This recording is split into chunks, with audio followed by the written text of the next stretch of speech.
আজকে আমার নতুন রেসিপি ছাতুর কচুরি। চলো দেখা যাক।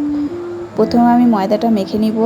একটু তেল, লবণ, মিষ্টি, ঠান্ডা জল দিয়ে ভালো করে একটা ডো তৈরি করে নিব। তারপর ছোট ছোট লেচির আকারে করে নিব। আর এইদিকে আমি ছাতুটা রেডি করে নেব।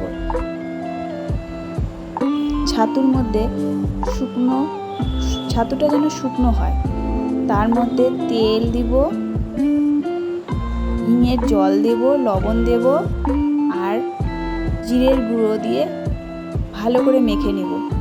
এই যে এরকম শুকনো। তারপর লেচির আকারে যেগুলো করে রেখেছি সেগুলোর মধ্যে এক এক করে লেচি নিয়ে ওর মধ্যে পুর ভরে নেব। পুর ভরে নিয়ে তারপর একটা একটা করে ভেজে নেব। দেখো কি সুন্দর ফুলে যাচ্ছে। তোমরাও বাড়িতে ট্রাই করো, খুব ভালো লাগবে, দারুণ স্বাদের।